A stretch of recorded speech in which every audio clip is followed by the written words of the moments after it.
I'm the man, yes, sir, that killed the bear barehanded so the people won't forget it. Getting money for I was legal to drink. I care what a broke nigga think. Just like the Pack and Lewis. Look, everything I do so cold. I can do this, both eyes closed. Too sharp, I stay on my toes. About that guap boy, anything goes. Help the bear if we outside. Help the bear if we outside. Still tipping, baby, nothing changed. I'm still grinding over here, yeah. Still sliding through my own lane. Shorty, nothing funny over here. Dallas rain everywhere around me. Dream to get money. Made it through the storm, living sunny. Dreams came true, now we eating. I got more dreams to chase, gotta reach them. Trying to put a team together like the Hunger Games. Everybody grinding because we all came from hunger pain. That is right. Late Ill Kid at OneYoungsta, holding it down, bringing that street geek and nerd soul. What is up, my people? Today, coming with another wonderful episode of movie reviews, and not by myself. You know what I'm saying? We're gonna talk about Ghostbusters Afterlife. We're gonna get into it, full spoilers. But I'm not alone. Right over here, the captain of the freestyle comic ship. I give to you, Mike Watson. What's up, everybody? How you doing? Thanks so much for letting me get on here and geek out with you, man. Looking forward to it. What up? It's been a while. Let them know what you got coming with Freestyle Comics. I know you got Chat and Draw all the time. I know you got streams all the time. I'll be sharing them, seeing them on Facebook. Let them know what you do. Thank you very much. Like I said, my name is Mike Watson. I'm the publisher of Freestyle Comics, host of a show called Chat and Draw, also co-host of Agents of the Nerdy. I am AKA the most enthusiastic person in comics, AKA most epic art. I am on Twitch, YouTube, and all that good jazz. Literally 10 minutes ago, we just packed up all the books for the Hotshot Kickstarter, and we are shipping them tomorrow. It's like 600 comic books. Wow. And we have less than 24 hours currently on our current new book, Emerald Quest, which is on Kickstarter, which you can go check out at fskgo.com. I know you're a big fan of Vigilance. I think you will enjoy this one as well. Brand new #1 issue. But we also have FSK Day coming up, which I was going to talk to you about that after the show because I want to see if you want to be part of that. Definitely. And speaking of fskgo.com, I'm going to go put that link up in the chat so y'all can see that Emerald Quest. You know what I'm saying? Go and see that. So y'all can go in and click on that. You know what I'm saying? Get y'all some books because reading is fundamental. Right? It is. That's right. Reading is fundamental. Or FSK like December 3rd like Shaq said, read. So if y'all don't remember, see, you got to be a certain age to remember those Shaq posters that would be in the library at school that just said read. Yeah. So you got to be a certain age. I remember them. You got to be a certain age. Some people be like, huh? What you mean? Like, they just had a whole bunch of like athletes and celebrities, and it would be like the milk commercials, but for reading, and it'd just be like, read. And it would be like, Shaq was sitting there saying read. That's it. Shaq is the most straightforward, to the point, non-wasting time when it comes to like promo and stuff like that. Yep. As of recently, I've become a big fan of Shaq's business etiquette. I didn't realize where the Shaq shoe came from or how that came about. And once I heard about that, I was truly impressed. He had a mom go off on him because all the basketball players' shoes were so expensive. And she was like, well, where's the shoes for my child? He can't afford any of that stuff. And Shaq walked into Reebok the next day, explained to him that he'll finish out the contract. But after that, I'm doing my own thing. And he came out with the Shaq shoe that's at Walmart, affordable for everybody. That's what's up. You got to respect somebody that does some shit like that, man. Yeah, definitely. So, Ghostbusters, Afterlife. Yeah. All right, so 3 questions that we start with that I'll have you answer, then I'll answer. 1, did you like this movie? I did not like this movie. I love this movie. Everything about it. It was not to knock the other Ghostbusters movie, because I was actually excited about that. My only grievance with that other movie was that it wasn't in the Ghostbusters world. And I feel like also so anyone coming here, this is the only Ghostbusters we gonna reference. This Ghostbusters, I don't want to hear nothing about we talk about this 1984 and possibly 89. Yeah. 7, 9, whatever the other one is, possibly that one. But that's it. We ain't talking about no other Ghostbusters. I don't want to hear it. All right. I just want to say I gave it a chance. I was excited about it. I gave it a chance too. But this, and saying that in context, because I want to make sure what I say next is clear, because I'm not. I love movies. This is how you make a Ghostbusters sequel. Everything about this was a love letter to that franchise, and it still uplifted and showcased a strong female lead. Okay, so Jenna James says, I took my 12-year-old sister. She said the beginning was kind of slow, but she liked the ending a lot and overall enjoyed the film. I thought it was a fine plus. 6.5 out of 10. The cinematography and score were old school good. So as far as did I like the movie? Yeah, I really did. I really did like the movie. I had a lot of fun watching it. Now, of course, that doesn't mean that we ain't going to nitpick here and there just for fun. But in general, yes, I like this movie a lot. A whole lot. I think they did a lot right in this film, where you're able to open up the door for new possibilities outside of New York, which is something that I've always wanted to see and luckily was able to see in the comics. And I would like to see more of that. So next question, Mr. Watson. Mm-hmm. Would you watch this again, and would you recommend this to someone else? I can't wait to watch it again. I went on my page and said the movie was absolutely fucking amazing. So I need you all to go see it. Family show. We can't go that far. Sorry. My fault. We can't go that far. Freaking amazing. Little kids, don't worry about that part. Don't worry about that part. My fault. Scratch that part. It's late night here. It's late night in Ohio. Oh, yeah, it's late night. See, over here, it ain't late. I'm sorry about that. But no, absolutely love the movie. Definitely want to see it again. I want to see it again, and I want to watch the other 2 movies before I watch that one. And if you are a Ghostbusters fan, if you were digging the Ghostbuster cartoon with them, if you had Peter, Ray, Winston, and Egon as action figures, if you cosplay as a Ghostbuster, if you've been wanting a proton pack, like this is it. This is the movie. Yeah. I'd agree. I definitely recommend this movie to people that are into just horror comedy or light horror in general. Also, I definitely recommend this to anyone who's ever liked anything Ghostbusters. And I cannot wait to see it again. This impressed me. Like, man, the way they pulled a lot of this stuff off was impressive, and I cannot wait to own it.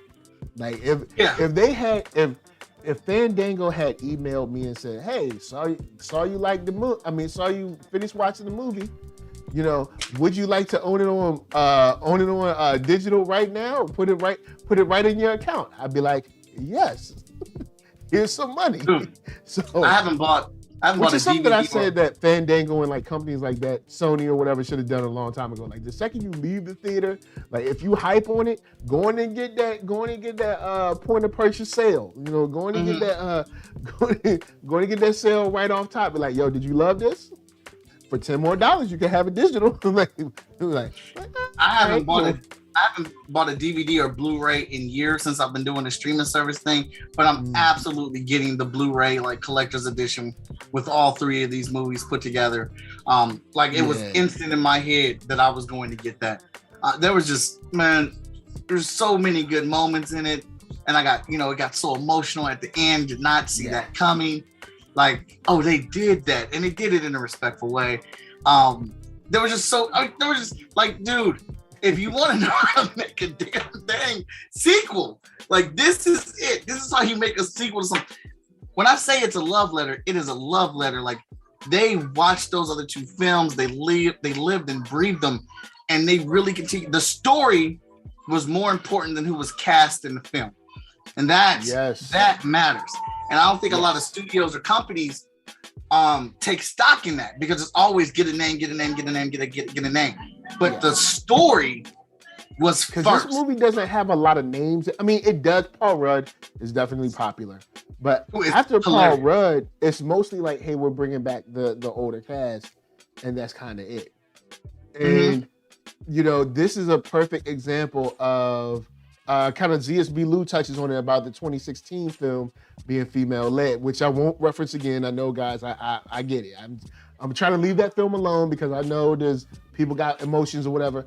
But this movie is essentially female-led. And it's all about what happens in the movie. But, okay, last question I got for you. Do you want to see more now that you've seen this? Or are you like, I'm happy, we can close the chapter on Ghostbusters, we got 3 movies, boom? They would have to win me over because I said that was the perfect book ending. Like you don't need to make another movie. I don't need to see anything else from Ghostbusters. That was it. I got closure on that whole thing right there. Yeah, I'd agree. I wanna see more since I like this so much, but kind of the moment where it's like, okay, cool. Now we got Ecto 1 riding off into the sunset, or I guess we're off into the night. It's kind of like, okay, I'm good with this. You know what I'm saying? I could be happy with this and not get no more. I could see it popping off where, obviously spoilers, we already said this, where Winston bought the firehouse and he's going to fix Ecto 1 up and everything. Yep. I could see him hiring out some new people to be Ghostbusters, and him being the manager or whatever of the building. And I could see that, and I could probably see that being a TV series. Maybe I'm more interested in a TV series exploring it than a movie, because we're talking potentially brand new characters. Maybe the kids make cameos, because we're not going to have the kids actually be Ghostbusters because the kids, they can handle themselves. But that situation at the end was a one time. Maybe they can intern on the show. We're going to get into that. We're going to get into that too. Because now that we've answered the main question, we'll get into that, but go and finish your thought. But like, I'm not necessarily crazy about the idea of a new movie coming out of it, but I could take a TV series on an HBO Max, on a Netflix or Amazon or something, exploring what Winston does with the firehouse. And I thought they handled each one of the characters so well. Yeah. All right. So shouts to the chat. Malcolm Lee said, did anyone miss Slimer in the movie? I definitely did, but of course I've only seen the movie once. I only seen the movie once. So once I own it to watch it like say 4, 5, 10 more times. I'll probably notice him if he's in there. I don't know if he's in there or not. I don't know if you trolling or not. But Malcolm don't be trolling, so you know what I'm saying. We here. Geeky Andre said this is one of the best sequel reboots I've ever seen. I'm gonna touch on another thing. I'll say this statement and let me know what you think. This is the perfect example of walking up to the nostalgia line, even rubbing the nostalgia line, but not crossing it. You know what I'm saying? This is where I think a lot of other older properties fail. Like they went up to the nostalgia line. Oh, they sure enough did. And they even rubbed up against it. But they didn't bust through the line. They were just like, all right, cool. All right, let's ease back. And then maybe like 10, 15 minutes later, they're like, okay, little nostalgia. All right, let's bring it back. Let the actual story happen. All right, let's get a little more nostalgia. So I think this is a perfect example of how to pull that off in a way where you're cognizant of like, hey, we know you're here because this property has made a name and you want us to play the hits. Because I think there's a lot of people that are mad about the nostalgia stuff, and it's kind of like Mo Better Blues when Denzel and Wesley are arguing with each other. He's like, play the stuff they like. Play the stuff that they like and people would come. As simple as that. And of course, Denzel's like, I want to be Thelonious. I want to be Miles. I want to do some crazy stuff, which is dope too. But you got to remember, like, sometimes it's got to play the hits. You know what I'm saying? And so I think they do a good job of giving you something that feels different, and then say, okay, so this is how this nostalgia piece works in this new world. Because like in the comics, which I love, shouts to, it's Eric Burnham, and Eric Burnham is the writer, and the artist is Dan Schoening. The comic books on IDW from Ghostbusters, I'm still trying to get my hands on the hardcovers, but they are super expensive. I wish they would re-release them so the price would go down. But the comic books show the Ghostbusters going to different places outside of New York City, and I was like, there's 3 main volumes. There's Mass Hysteria, I think it's Total Containment, Mass Hysteria, and Ghostbusters International. And technically, if you take those 3 large volumes, it's kind of like Ghostbusters 3, 4, and 5. But it's done extremely well. And when we saw the trailer of them being somewhere else, I was like, yes, perfect, yes. We're not in New York anymore. We get, like, people die in other places. Right. You know what I'm saying? But back to the nostalgia piece. How are you feeling about the nostalgia, the handling of it? So if I have to be nitpicky, I can say they definitely followed the template of the first movie.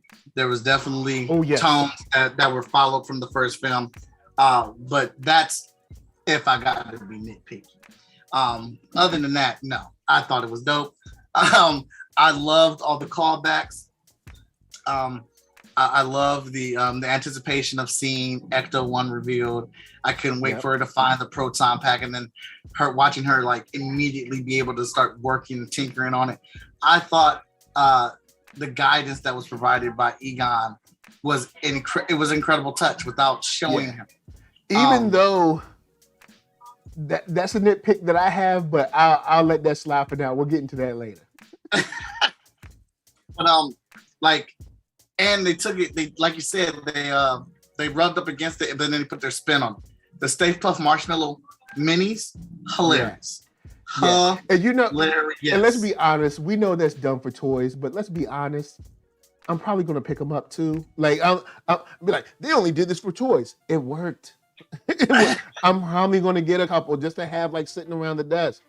And as long as you have like, say, 5 in different poses, like maybe some kind of scary poses, little cute poses, like, man, you'll have to collect them all, and they'll be like vinyl, kind of squishy vinyl. It'll be, it's a slam dunk, and they're a cheap toy to make, and I'm pretty sure they're already available. If they're not, I'd be surprised. I immediately came home and started looking for the Ghostbuster toys. The Afterlife line. So yeah, absolutely, they did their job. Yeah. So here's my first nitpick before we get into like story stuff. My nitpick is that I feel like everybody in this movie was pretty chill about ghosts. Like, and I feel like this is the perfect time for y'all to be bugging out because it's ghosts. like imagine living your whole life without seeing any ghosts, or not believing in ghosts at all, right? And like there's the moment when Phoebe is in the bedroom and she's like, something moved on the chessboard. So then she moves her own piece. When that pawn moved, I literally out loud I said,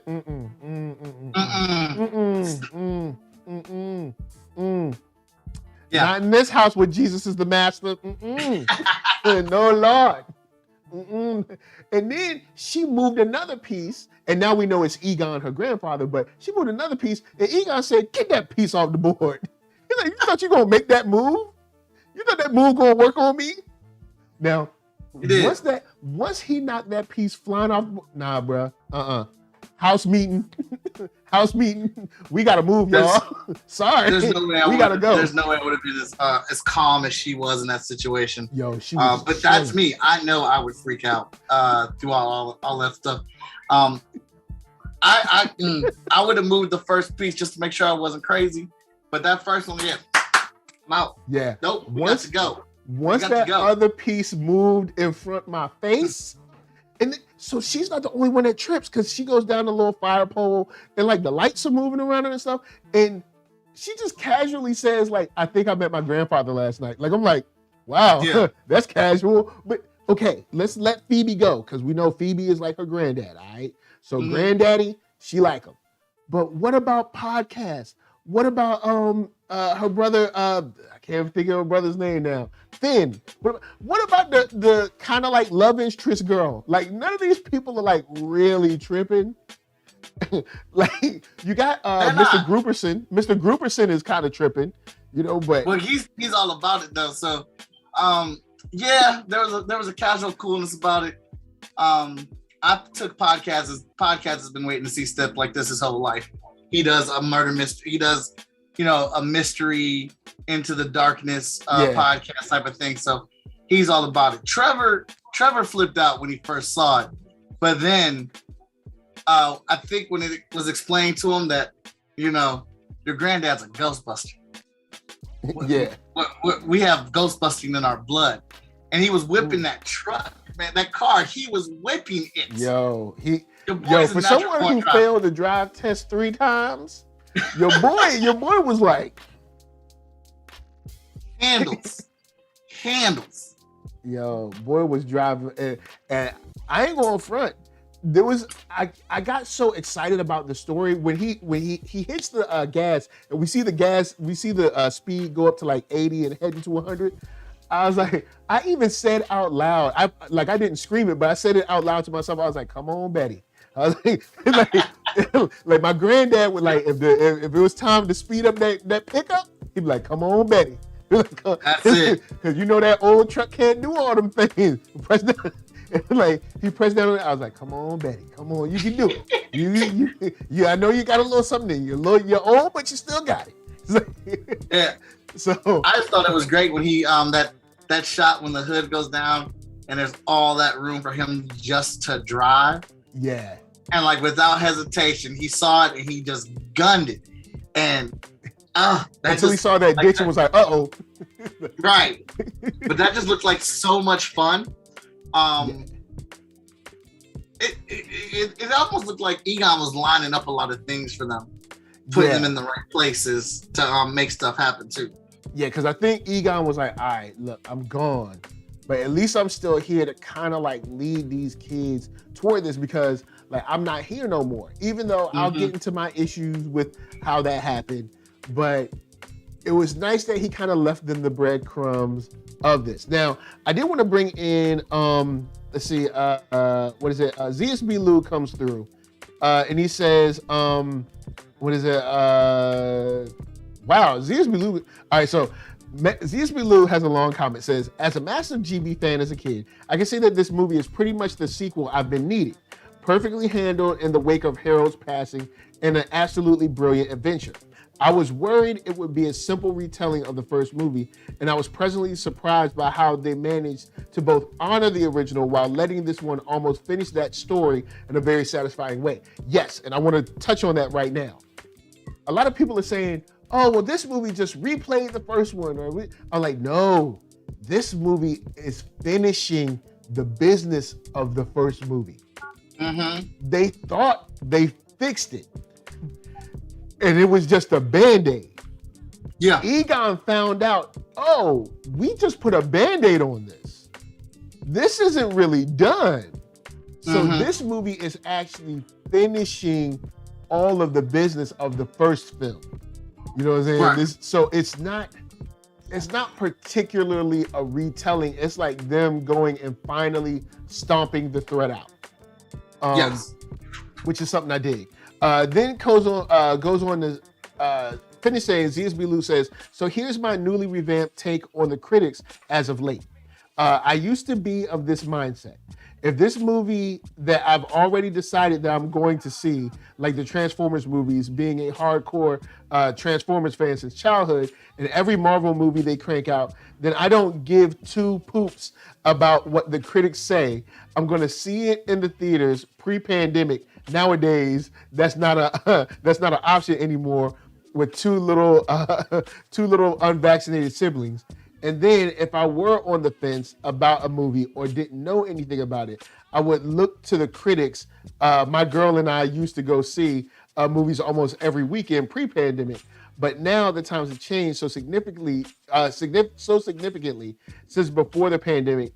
And I think the critics are generally off in their little world, pretending that nothing has happened, forgetting how life has changed for the rest of us.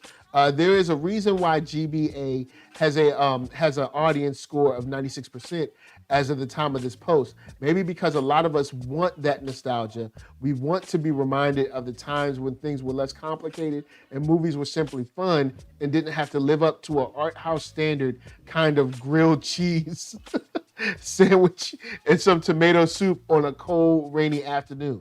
And for the critics to ignore or not even be aware of that, it just makes me think in the immortal words of Serrano from Major League when it comes to rating movies. If you don't help me now, then F you, Jobu, I'll do it myself. Full disclosure, I'm a pretty big GB fan. So I want to go down this line too. Before we get into the deep, breaking down from the beginning to the end, there is this kind of feeling that, like, if there's any nostalgia, then somehow this movie is less than, or it's not worthy, or it's somehow not as, I don't know, as inspirational, not as worthy, not as, I don't know if you could even say not as high in quality as a film that, is very, maybe pretentious will be the word. And I think a lot of things that we forget. A Ridley Scott film? Yeah, Ridley Scott film. Hey, man, forget all that. This Ghostbusters movie was fantastic. My kids were high-fiving me after they got done watching it. I mean, the movie gave you everything. It had comedy, it had sentiment, it had, heart, it had trauma, it had, real life, like genuine feelings in it. That girl that was Phoebe was amazing in her own, like, she gained strength and confidence as the show went on. Like, she already had confidence in herself, like as a student, as an existing person, but she really discovered herself when she found out that Egon was a scientist. Like, you saw her just come alive. And when she went downstairs and saw all the things he had been tinkering with, that like changed. She had already kind of been building, but she was just like, oh, word. And I really loved how they handled her in this.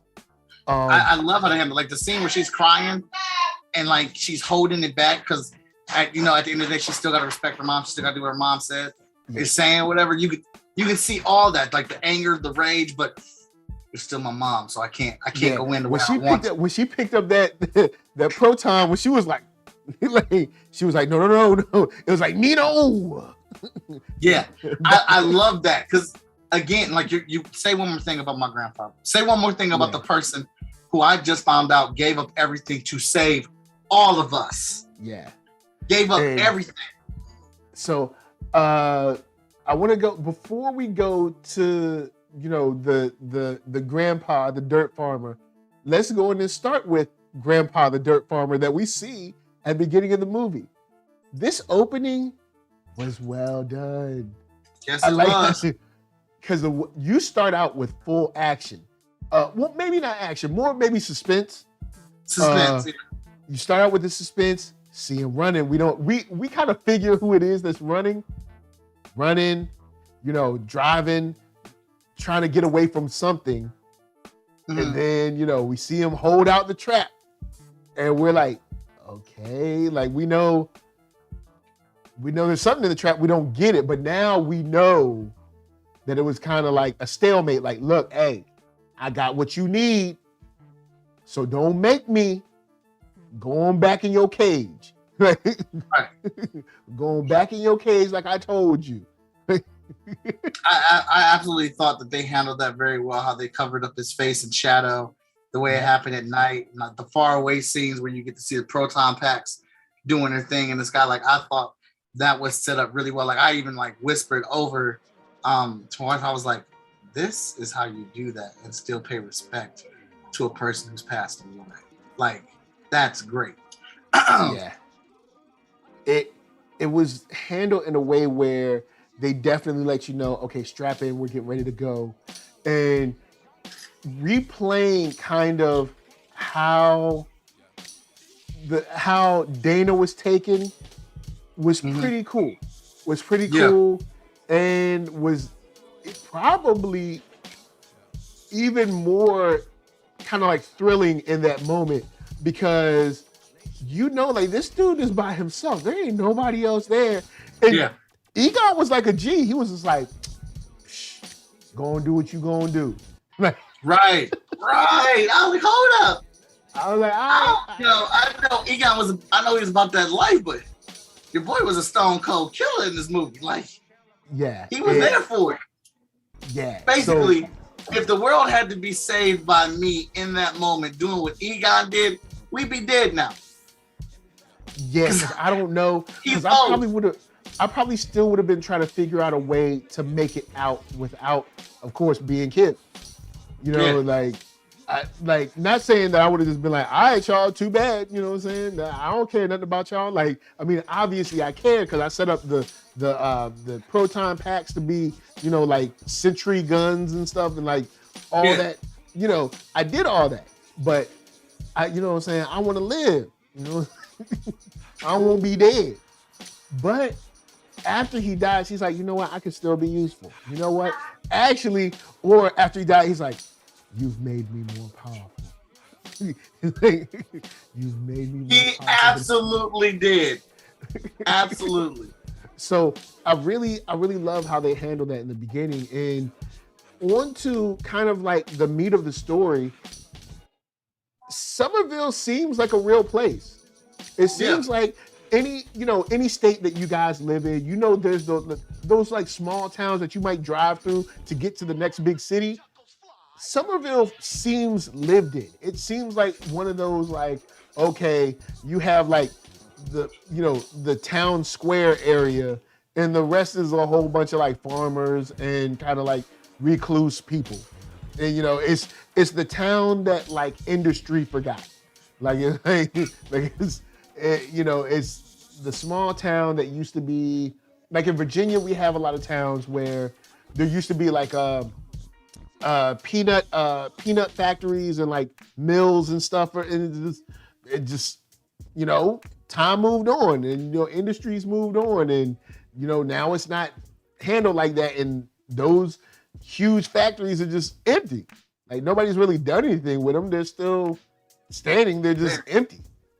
Yeah. And, people still live there, but, unfortunately they're just kind of like living out their lives. And it almost seems like, okay, this is just the end of the line for anyone. And you get that feeling, especially through the young lady. Hold on, let me pull up her name. But especially when she's like talking about like I'm fourth generation dump or whatever. Like, I was like, this kind of messed up. But what is it? She's Phoebe. What is her name? I can't. Celeste is her real name, but I can't think of like the actress. I mean the character's real name. But you know, fourth generation dump, and just feeling like, hey, we're out here and we don't really have nothing to do but ride up to the top of the mountain or top of the hill, shoot off some guns, and like throw stuff down this, you know, huge hole. But in saying that, once again, talking about how real this place seems, and maybe, you know, there are a lot of Celeste plays a young lady named Lucky. So anyway, and she sure was lucky. But anyway, like, all right. You're at the place where, you know, the lookout where kids just go to just like blow off steam or whatever. You're throwing rocks off the edge, or shooting guns, or throwing stuff down the hole. When whatever that was flew out that hole, why did no one be like, okay, we all saw that, right? Like, oh yeah. like we all saw this, right? Like I'm not crazy now. Because that was a definite moment that, you know, took me out for a second. Like, no, y'all's way too cool about that. Y'all heard that thing say Gozer. You heard him say Gozer. It was like, you saw the red eyes, the red breath coming from his mouth. That was smoke, my guy. That was smoke talking down there, and it just shot up. Yo, time to go. Yeah, time to go. It's time. We gotta call somebody. I don't know who you gonna call. You know what I'm saying? Shouts to Bokeem Woodbine finding random roles. I was like, is that Bokeem? Yeah, he out here, man. Shouts to Strap. You know what I'm saying? Shouts to Poetic Justice. Shouts to, you know what I'm saying? So it's one of those situations where the movie, I'm like, yo, I get it, y'all out in the boonies, but I'm gonna need y'all to, like, you know, where y'all scaredness at? Where y'all fear index? Like, where's your meter for like, this is weird?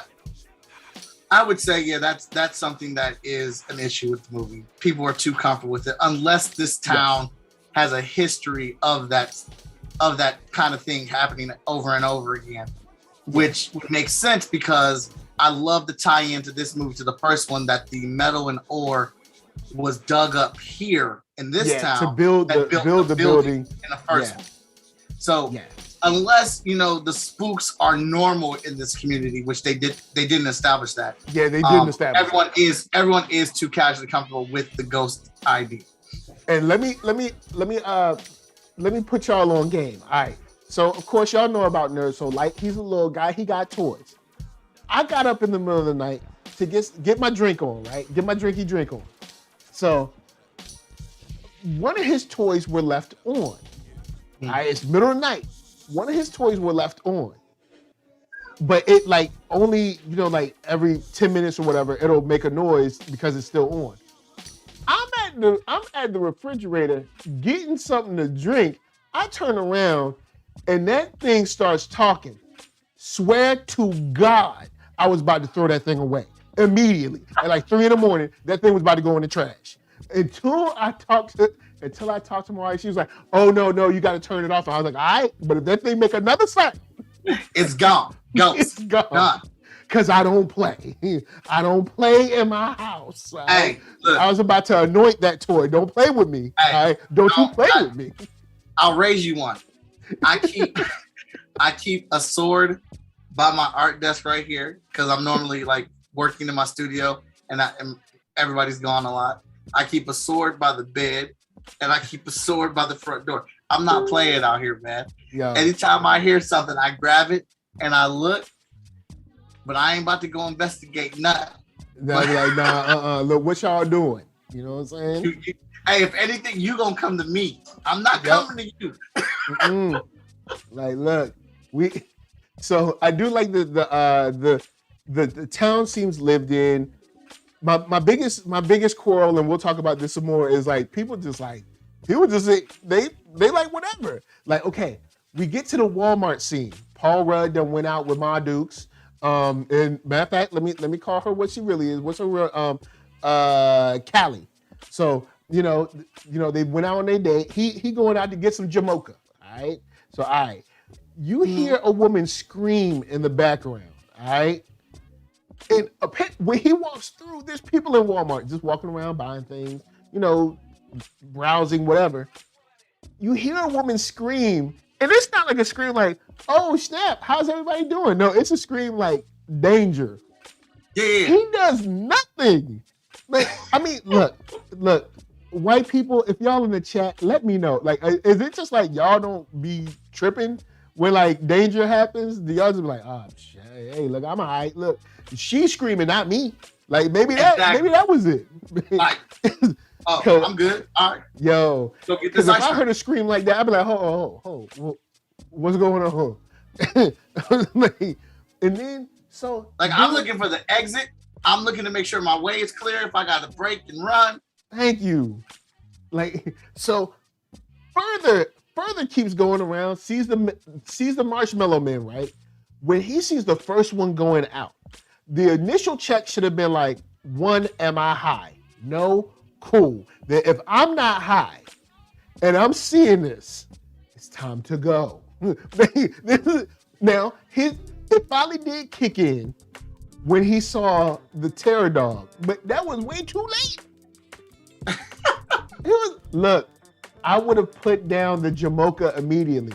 I know I'm gonna also be the person be like, why y'all people be putting frozen stuff back in the refrigerated section? It's still gonna melt. Don't do that. But in this case, I will allow you to put the frozen stuff down wherever it is and just cut loose. All right, just bounce. All right, do not stay. All right, I'm trying to save y'all. I don't know how my man, but at least when he saw the terror dog, he did try to ease out, but it was way too late. Oh God, dude, them terror dogs always catch who they looking for. I ain't seen nobody escape. You okay? Yo, he ain't never. Shouts out to that. Shouts out to that window that busted open. Cause when he got to his car and just and basically jumped through the windshield, I was like, oh yeah, I forgot y'all busted out all the windows in the school parking lot. Did anyone even ask about that? No one. So, at least he thought he was gonna get away. Like, look, I'm also tell y'all, if y'all ever running away from terror dogs, let me help y'all. Antoine Allen's in the chat, Jenna James, ZSB Lou, shouts out to all y'all, Malcolm Lee, whoever else is in the chat. If y'all are running from a terror dog, Jason, Michael Myers, anyone, right? Fiddle with your keys while you're running, all right? Don't run full blast. Get there and be like, oh, why he got so many keys? How many keys you got? Are you like a private janitor? Where you get all them keys from? I got 2 keys on my key ring for this exact specific type of situation. The house key need all them keys. And the car key. That's it. That's all I got. And I'm going to need somebody, look, I'm going to need, if I was him, I would have immediately invested in a car with a push button. Because I need to be able to be ready to escape at all times. Bruh, like you gonna have to catch me. You gonna have to catch me for real. So, all right, but outside of that, another thing I like about the town is the way they have the school and the way it allowed the school to be Phoebe's place to kind of meet not only podcast, but her teacher, who is crazy because homie was like, all right, I'm gonna let y'all watch Cujo. I was like, what? Then homie had to watch Chucky, aka Child's Play, on the next day. But being that place where she could start to sort of be herself was like, I think, like a great setting for her. Just like Finn's character had a great setting in the restaurant, what was it? Spinners. And his name is Trevor. So a great place at Spinners for the age that he was to kind of like, even though he pretended to be 16, he was really 15. And I love how she was like, "You're 15?" And he was like, "I'm gonna be 16 in February." She was like, "It's June." He said that like it was January 29th or something like that. You know what I'm saying? Like he had a couple days. You know what I'm saying? Like, bruh. But I do like that setting that they gave to her to kind of fill out her knowledge and actually get a couple of friends. You know, well, one friend and then kind of like a mentor-ish kind of person, and also be opened up to the history of her grandfather through Mr. Gruberson. Mr. Gruberson was like, "Oh snap, that's a dope replica." And she was like, "What?" He was like, "This is a trap." Now, once again, if you're supposed to be a teacher, you got to understand that right now these children are in your care. If you believe that there may be a ghost in said ghost trap because her grandfather was a Ghostbuster, the first thing should not be, "Hey, let's open this trap. We don't know what's in there. But whatever's in there is in there because it's supposed to be in there." All right. Now I know you like, "Oh, that sounds like a brother said that." Yes. Because I would have been like, if somebody was like, "Let's open it," let's not open it because it need to be in there. All right. Whatever's in there, stay in there. You saw smoke coming from it with the door closed. Yep. What the hell you want to open it up for? Yo, that's the door closed. And that smoke was glowing. Yep. Lets you know whatever's in there is strong. All right? Yes. It's strong. And that trap is barely holding it back. Leave it alone. Yeah. I should have been like, "Look, it's a whole bunch of stuff in this trap, but we're gonna leave this alone." This man took 2 children, hooked the trap up to the school bus, turned on the school bus. All kinds of danger for these kids. Even Phoebe was like, "These safety goggles. You mean these cheap ones the school gives you?" Like, I can see if these were the ones that you could kind of get from like a department. I mean, like a Home Depot or something like that. They're a little bit thicker, but these a little bit like, come on, man. Like, we might as well just have our bare eyeballs out. But with the glass busting, that did protect. You know, it did protect. But I know you excited, but I'm gonna need you to reel it in, man. Yeah. These is kids. Like, and kids too. These ain't like kids like, oh, like you call like grown people kids. Like when they be like, "Oh, these people are just kids," and they're like in college, you know what I'm saying? Like, no, these are kids, all right? They're really kids. Like, you can't put them in this danger. And not only did you let the ghost out, but you bust all the windows. Who gonna pay for that? Who are you even gonna tell? Like, I just don't understand. Like, why did nobody question it? Even if they didn't hear it, somebody didn't come around the next day to go check on the buses, or to start the bus, or to check on anything to say, "What happened to all the windows here?" Yeah, all the windows busted out. And Antoine Allen said, "I was confused by that. If Egon caught it, how did it kill him? Was there a second devil dog?" Yes, there's 2. There's the gatekeeper and the keymaster. So there's 2 dogs. So I guess, you know, he was like, you know, he thought that trap was going to work. That trap did not work. He did not have the power. In the first movie, what is it? The building is insufficient for our power needs or whatever. Yeah. He was like, when he hit that thing and the power didn't work, I was like, "Oh Lord, oh Lord." I was like, "We done now." Like when that power didn't work, that's when you like pee a little in your pants, like just a little dribble, like not full, just a little like, "Oh Lord, oh, who you gonna call? I don't have nobody." Yo, look, he tried. Now he tried. Mr. Gruberson, this is why he's a bad teacher. Let's go on Mr. Gruberson for a second. All right, number one, you told no one that some kind of crazy demon done flew out the ghost trap and flew off somewhere. You don't know where it is. It just went somewhere. You did nothing. Then you put the 2 kids in danger to do that. You went and just lived your life like, all right, yeah, you know, I mean, a demon just flew out, or something just flew out, but you know, whatever. Then you went back to school, back to work the next day, like you didn't just bust up all the buses. Like, you know, people was at school like, oh man, did you see the damage done in the parking lot? And you know, he was probably like, man, yeah, it's crazy, ain't it? Crazy. I don't know. It must have been an earthquake. Y'all better catch him. It's like on one hand, I like Mr. Gruberson, but on the other hand, I'm like, oh, he's totally reckless.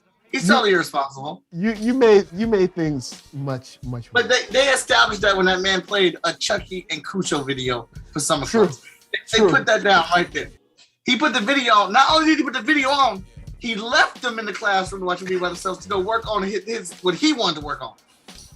Like he could at least try to bring them into the work or something. He was like, nah, here, go and watch a movie. Y'all be good. It's called Cujo. Like, hold on, what? Geeky Andre says Gruberson was a Ghostbusters fanboy. He was curious, but a little too reckless. A little? Like he was more than a little too reckless. But moving on, one thing about the heart in this movie was, of course, Ma Dukes. You know what I'm saying? You have Carrie Coon as Callie, and you know what? I liked the fact that you have these 2 kids that don't know who their grandfather is, but so they're like, they really don't have a point of reference. But of course, you know, for her, this is a man that just left us. Yeah. And of course, there's tons of storyline that's just out there to be guessed upon or whatever. But this is someone who just left us. And then when you take the other side from Ray and the phone call to from Phoebe, it's like dude was just like, yo, there's something dangerous, I gotta go, and just took everything. And now I know movies have to happen. I get it. I know movies have to happen. But this is another situation where basic conversations would have solved this whole movie. Mm-hmm. Like, yo, I gotta go. Now, Ray did say something to the extent of like I wish I believed him or something like that. But if one of them would have came out to Somerville just to check on him, you know what I'm saying? This probably would have been solved. Like, say if Ray took a ride out there, took a flight out to Somerville to see what was going on, and he was like, "Oh snap! No, hold up, this is a real serious thing. Like we got to mobilize." Like this, a couple conversations would have solved all of this. Like, and it gets to the point where I'm like, yo, I feel like people that are friends, even if they've been on the outs, would have at least had this conversation. Like, you know, like, hey, yo, Ray, I know y'all mad at me, but look, y'all don't understand. Evo Shandor had mines out here. Not only are there mines out here, there's a shrine or whatever to Gozer. This is where her actual, I don't know, death resting place is, and this is important. Like I feel like that conversation would have solved the whole movie. But then of course, we don't get the movie. Or the conversation's like, hey mom, something is playing chess with me upstairs. I think it's granddad. Like anything. Like just you're not helping. And Janine, I guess Janine didn't know anything about what, you know, Egon was doing. You know, maybe she didn't. Maybe she knew a little bit. I have no idea. But like, it just seemed like a whole bunch of people not talking to each other. Like I feel like one good house meeting could have solved all this. Yeah, I mean, even if you throw the conversation out there to get, you know, and they're like, there's no such thing as ghosts or whatnot, because like there haven't been a ghost site in 30 years or whatnot. But would Egon have shown himself or like kept doing stuff to show that there's something there or whatnot? But so here's my thing with a movie. A movie's supposed to be so damn good that it pulls you with it, despite whatever things can be nitpicked, that you still enjoy it, that, you're taken out for that experience. And that's exactly what Ghostbusters did, because, sitting back here with you discussing, I was like, yeah, everybody was too cool with them dang ghosts. Yeah, we could have had 1 or 2 conversations in this movie to establish some stuff. But I still had a great time. That's the thing. I still had a great time on that ride. I was on that ride, and I was with it. And I just want to know what's going to happen next. What are they going to do next? So I was with it. But you got some valid points, because I walked out of there like, ain't nothing wrong with this movie. Nothing. Yeah. And I mean, honestly, I'm just talking about funny moments and this movie for me is highly rewatchable.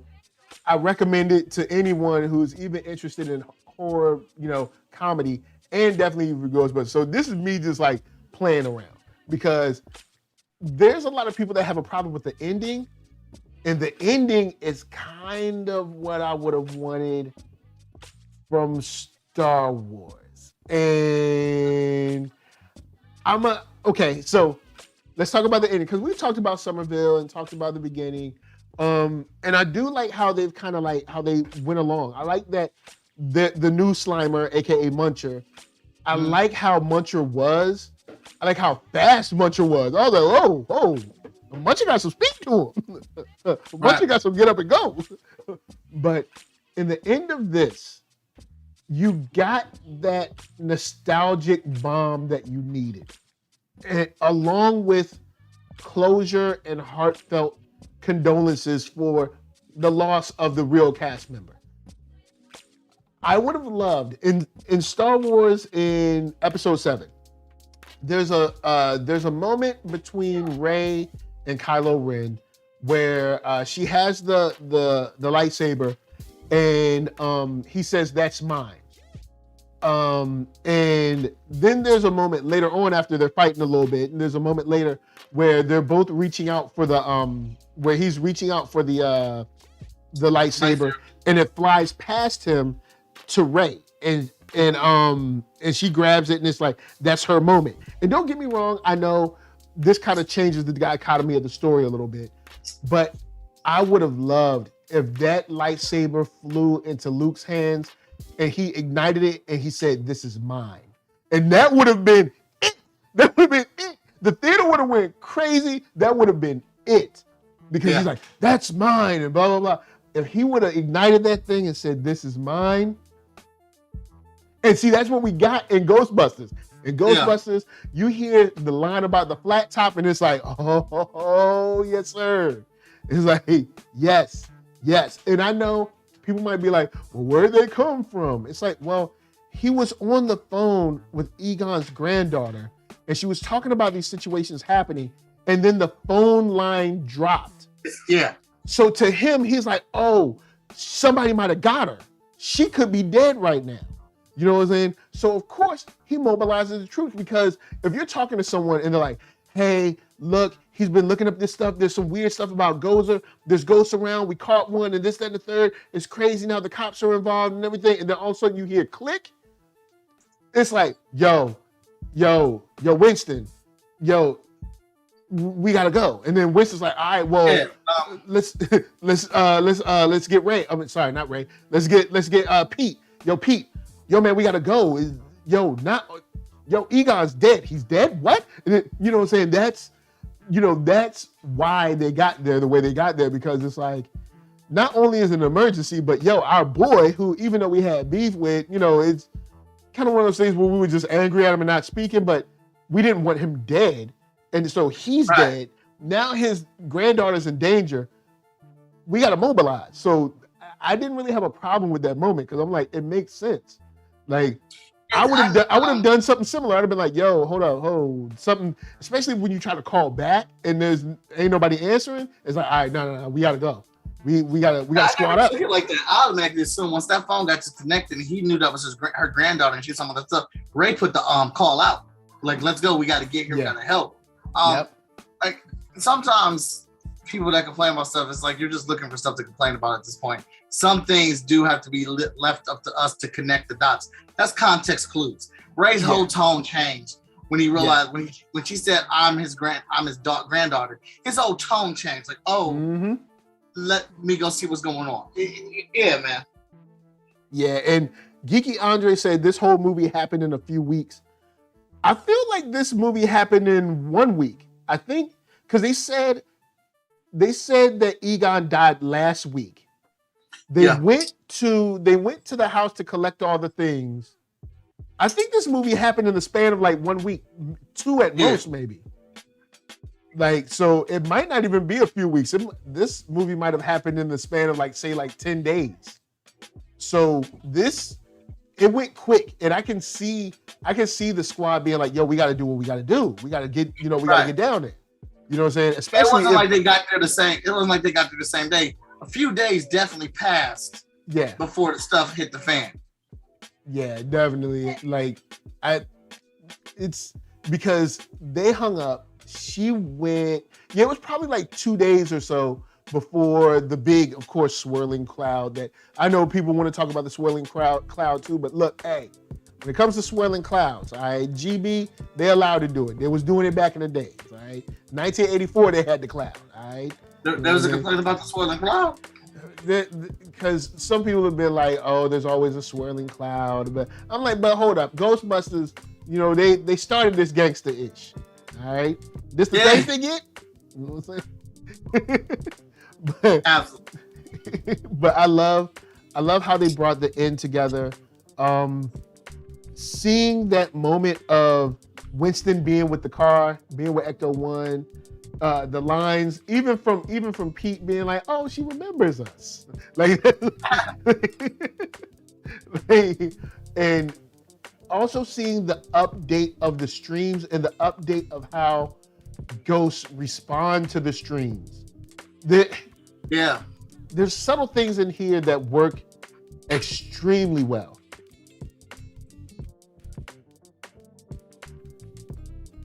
I love this because even though I can play around and joke about Mr. Gruberson and everything, this movie had me hooked the whole time. I didn't think about, all I need a movie to do is keep me captivated where I'm not thinking about, I gotta pay this bill or that bill, or I gotta go home and do this, or I gotta go to work and do that, or I gotta make sure to do, I didn't think about anything but what was going to happen next. And they did a great job of balancing these characters where I got a chance to like get to know all of them to a certain degree. And I had fun with them. None of them were too over the top. Like, of course we had podcasts, but he wasn't super over the top. I think the gear was a little much, especially for now, but I mean, you gotta do what you gotta do. He's an old school head. And then seeing that Ray, of course, him being a pastiche of Ray, Ray listening to his podcast, him being the only subscriber, I thought that was beautiful. And so, there's things like that open up the door, do a good job of bringing things back and opening up the door for future possibilities with them to be involved. I mean, I know they're a little young right now. It's like, all right, well, we're gonna have to find some people older. Hopefully, if we do go further in a TV show or a movie, maybe we can get Oscar involved some kind of way. If, Oscar should be 33-ish, something like that. Like, I'm trying to do quick math. I think like Oscar should be like 32 or something like that. So, he'd be old enough, and he's, he definitely knows the world, unless they kind of like hid it from him, So I'd say there is a possibility for a cool show, especially since there aren't any shows kind of in that vein right now. Yeah. That I think could work, because I mean, kind of like the pastiches of Ghostbusters and X-Files are kind of gone now. You do have Evil on Paramount Plus, which I do like, which is kind of in the X-Files vein, but Supernatural is done. Bones is done, right? I think Bones is done. Oh, I don't watch. So like any of those shows that are kind of in that vein, sort of in the energy, they're all kind of finished and done. So I'd say I'm down with the show. I'm down with the show. Yeah. Or at least the animated series where we can, have some scary stuff or, lightly scary because it is for kids.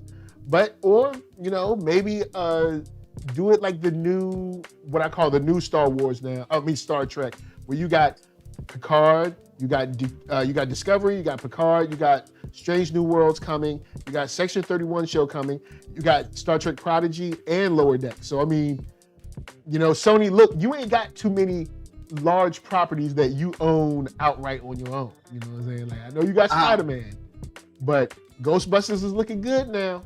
You know what I'm saying? It is.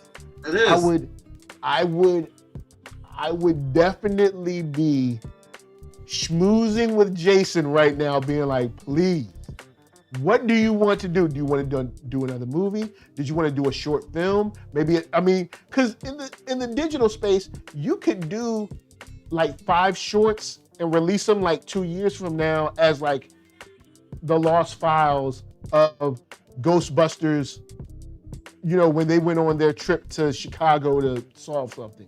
You know what I'm saying? Yeah. You could do any number, but it's just like, look, you did it. We thank you. We want more. What would you like to do? Because Jason like, look, man, I make art movies, man. Like, that's what I do.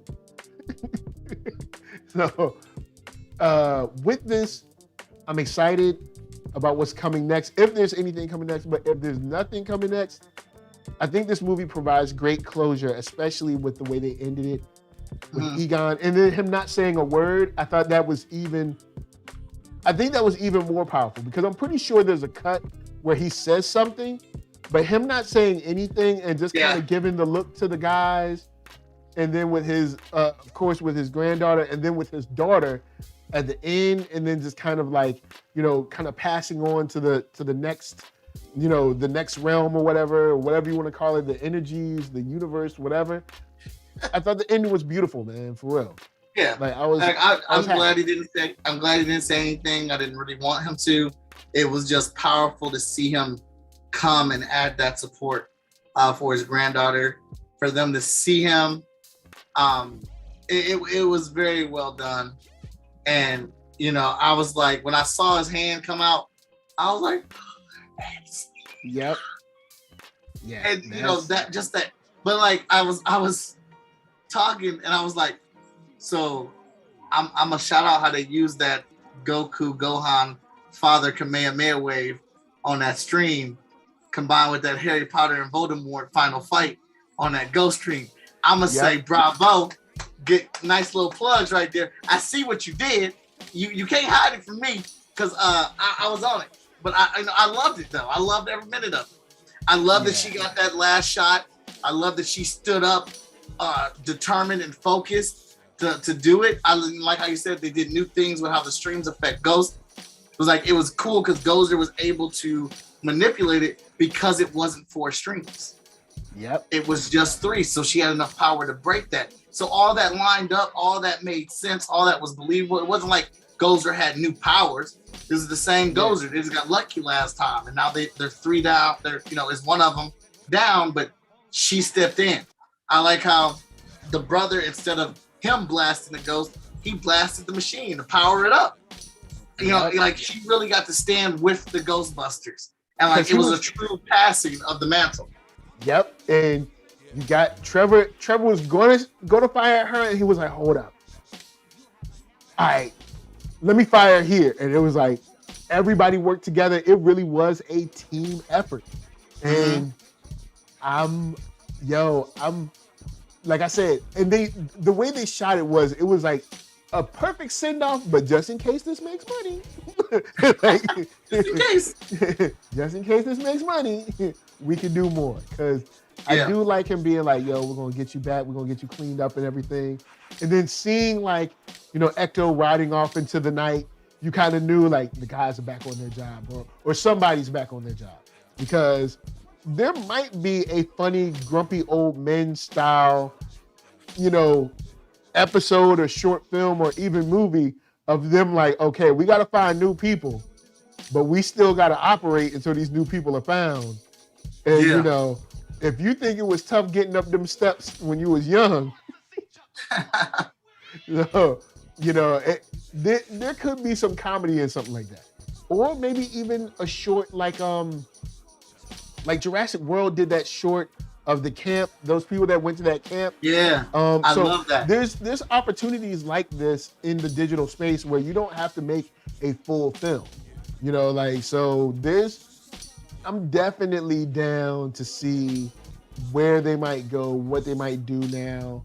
But if they do nothing, I think we got the closure. We solved the mystery of the first film. And then we even dropped more breadcrumbs because there was the map where Gruberson was like, hey, but this is in cuneiform. Like this is like thousands of years before this town was even built. So, showing that, Ivo Shandor was definitely long in the tooth. Ivo Shandor coming back to life was the first, I'd say, natural response to this craziness. Yes. Because podcast was like, hold up. My man is alive. I don't know if y'all noticed, but this is crazy. Or like Winston said, I've seen stuff that'll turn you white. You know what I'm saying? So, literally, all in all, this movie comes through. I would recommend it to anyone. I know, you guys love it. I've been seeing y'all in the chat. You know what I'm saying? I will say Antoine Allen said, let's get rid of Kennedy and we'll get good endings from Star Wars movies. Now, I'm not on the get rid of Kennedy because, all right, if we think about this, Kennedy is no different than anyone else who has wins and losses.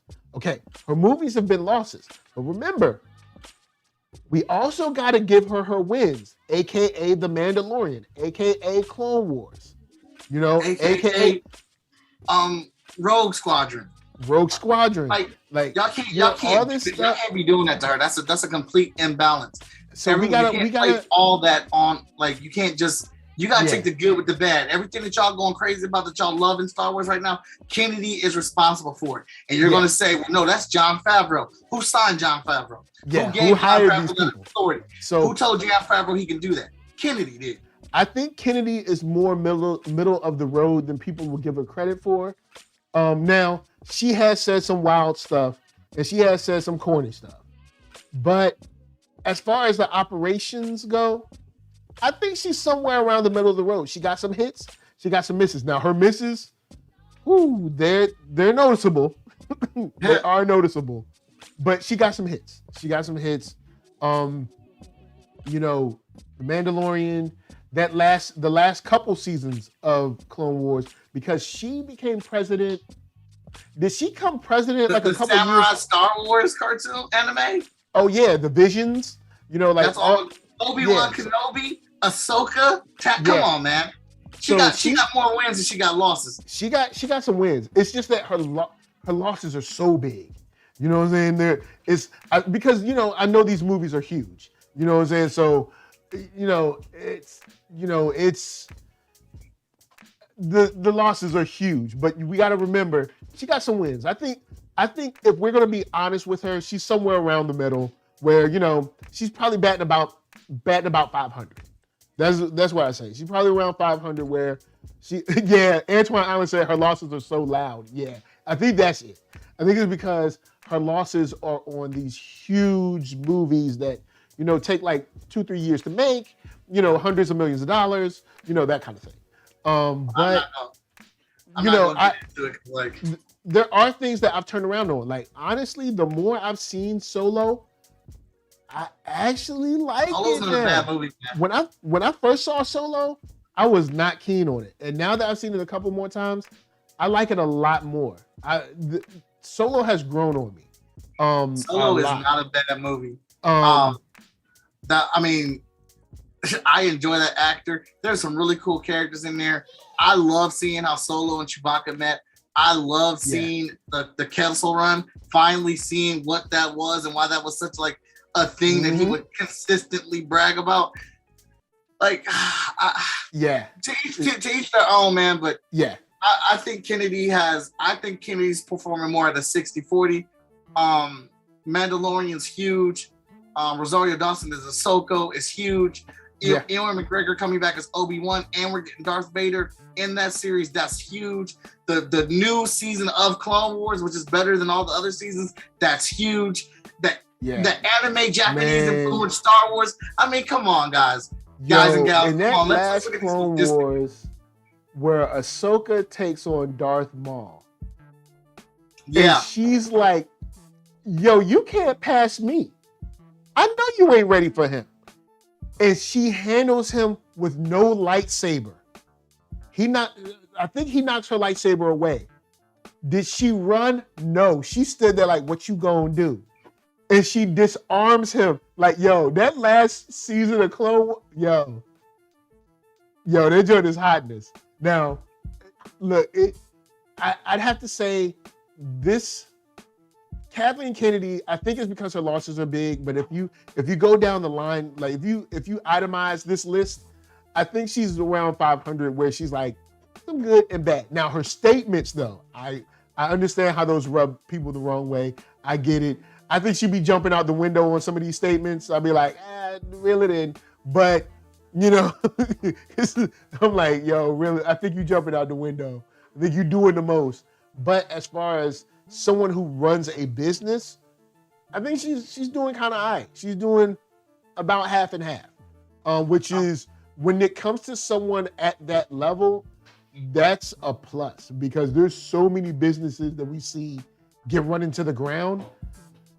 I think she's doing all right. I think she's doing better than we all give her credit for. Sans jumping out the window on random statements at convention events. I haven't seen these random statements, but like I said, man, I think people been mad about when she did the Force is female thing, and she made another statement about women in Star Wars. The kind of paraphrasing, because I don't have but paraphrasing where she was like, women are here, women run this, and I was just like, I get what you're trying to say, but in the context of your fan base, you got to know this is going to rub people. Like, I don't personally care, but I know how this is going to be received. And they don't like you already. But wasn't that in response to everybody hating on the fact that Rey was the main character? Probably so.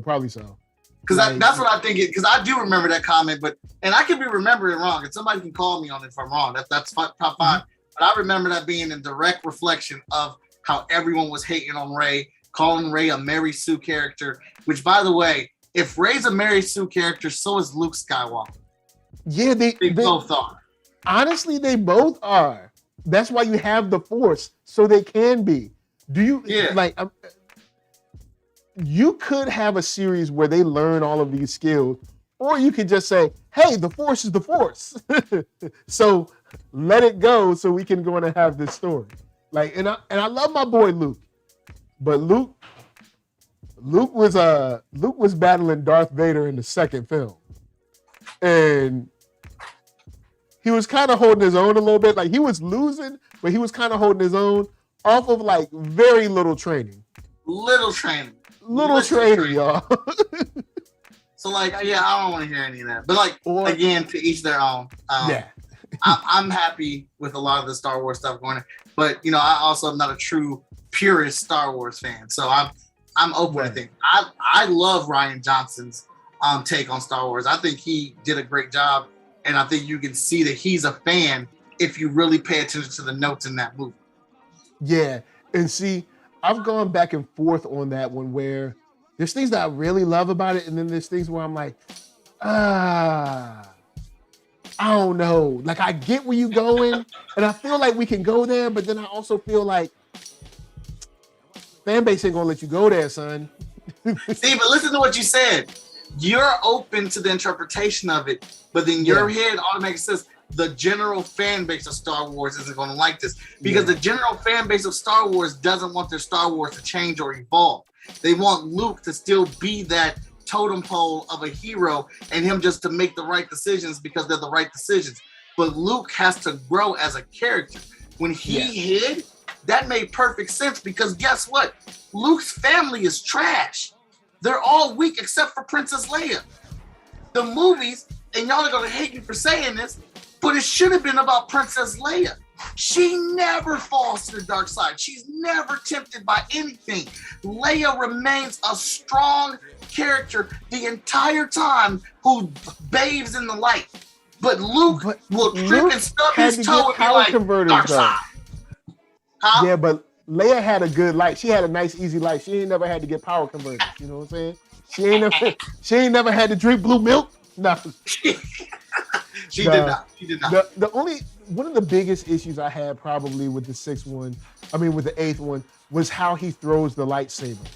I'm not against him not taking the lightsaber immediately, but I would have liked it handled differently in a way where it's like more like looking at the lightsaber and be like, I'm not that man no more. I can't take this. Instead of kind of just like completely just, but that's like a slight difference in mentality around, I guess, the job of Jediing or whatever. Mm. But anyway, with all that said, Star Wars great, more love, more power to you. As far as Ghostbusters, before we get out of here, Mr. Mike Watts, brother to the most famous Randy, what do you want to see next in Ghostbusters? Is there anything, or are you happy where you are? You know what I'm saying? What do you want to see next? If they don't do anything else with Ghostbusters, I'm perfectly satisfied. If they do something, my preference would be a TV show, a series that explores Ghostbusting, 6 to 8 episodes, maybe 10, on HBO Max, on Amazon, something like, not Netflix, Amazon or HBO Max for it. But if they don't do anything else, I'm perfectly fine with it. All right. I'm down. I think this is the perfect time, because when I was in the theater, I was there with, I'd say a good amount of kids. It was probably about half and half kids to adults in the theater. I think this is the perfect time to get a nice animated series similar to Star Trek Prodigy. You know what I'm saying? A nice animated series, and then a live action series for like the older kids. The big kids like myself. So you got something that's a little more scary, you know what I'm saying? But then you have something that's similar to like the real Ghostbusters for the youth. You know what I'm saying? Where, maybe you can like do reinterpretations of those old storylines and make new ones.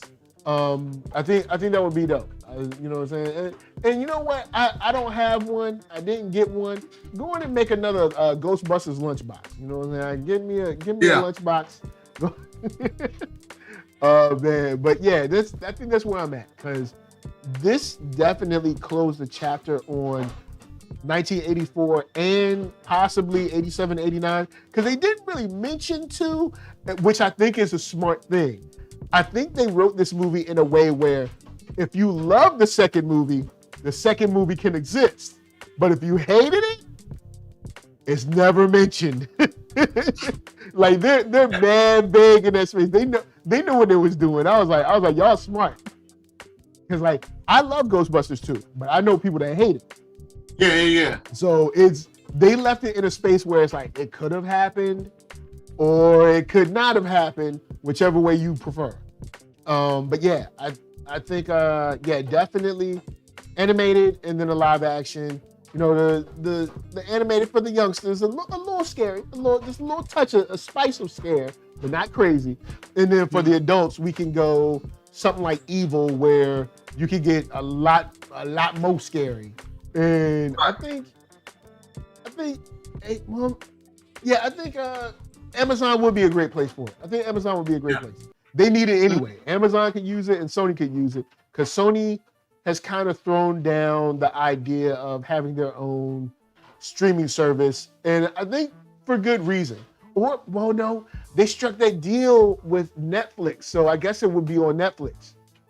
Well, yeah, they struck a deal with Netflix. They struck a deal with Disney Plus. All the Spider-Man movies are going to be on Disney Plus here very soon. Yeah, so Amazon, whoever they struck, I don't care.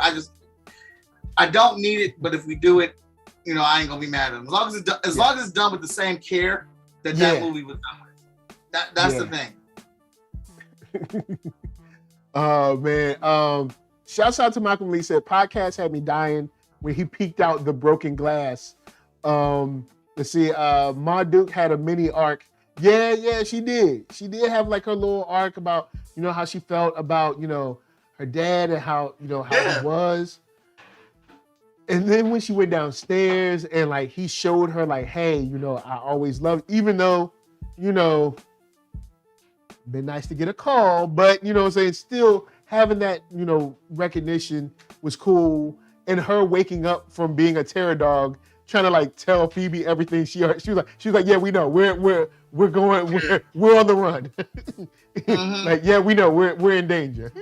And then shouts to my Duke for ripping off the regular old clothes and having like the gold solid gold dancer. She had, I was like, oh snap, hold on, where you get that from? Apparently being a ghost gives you access to all kinds of fashion. Right, it does. Being possessed gives you magical fashion powers. Like But with that said, Mr. Watson, tell them where they can find you. Oh yeah, you guys can find me as Most Epic Arts, aka Most Enthusiastic Person in Comics. You can find me on all social media platforms as Most Epic Art on Twitch, YouTube, Facebook, Twitter, Instagram, all that good jazz. You can catch the last 23 hours of our Kickstarter at fskgo.com. And Black Friday, we will be launching our Freestyle Comics website, and that will be fsknow.com. So you'll be able to go out there. We'll have some new merch special for that day for you and whatnot. But yeah, that's where you can find me. Come check me out. I make comic books. I do chat and draw. We talk nerdy. Every once in a while, I come kick it with this awesome guy on his show. Yeah. So with that said, shout out to Antoine Allen, Adam Fink, Jenna James, Malcolm Lee. Let's see who else came up in this joint. Geeky Andre, ZSB Lou, all y'all. If I missed your name, it ain't on purpose. But of course, NERD, SOUL, Facebook, Instagram, Twitter, all them places, hit that thumbs up. If you like what you're seeing, then hit it down and then hit it up again. Then make sure you share this to all your folks. You know what I'm saying? Don't be hiding that nerd soul. Share it to the peoples. You know what I'm saying? Make sure to subscribe and all that good stuff. We got podcasts for listening, Spotify for music. Do not forget fskgo.com. You got 24 hours to get yourself some books. All right, you're sitting at home. You ain't doing nothing. You might as well read. You know what I'm saying? You're sitting at home. You ain't doing nothing but eating pork and beans. You know what I'm saying? Go and order some books. We got. So for real, the links are in the chat. Go in and check them out. Follow them. Check out those books and all that good stuff. From us to you, thank you for watching. Enjoy Ghostbusters some more times. Because when it comes out on digital, I will definitely be adding it to my roster. So, Absolutely. Us to you. Thank you for chilling. And until next time, this is from us to you saying,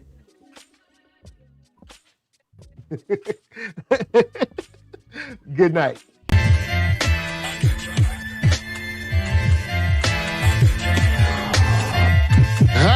I'm the man, yes, sir, that killed the bear barehanded so the people won't forget it. Getting money for our legal to drink. I care what a broke nigga think. Just like the pack of Lewis. Look, everything I do so cold. I can do this, both eyes closed. Too short, I stay on my toes. About that guap boy, anything goes. Help the bear if we outside. Help the bear if we outside. Still tipping, baby, nothing changed. I'm still grinding over here, yeah. Still sliding through my own lane. Shorty, nothing funny over here. Dallas rain everywhere around me. Dream to get money. Made it through the storm, living sunny. Dreams came true, now we eating. I got more dreams to chase, gotta reach them. Trying to put a team together like the Hunger Games. Everybody grinding cause we all came from Hunger.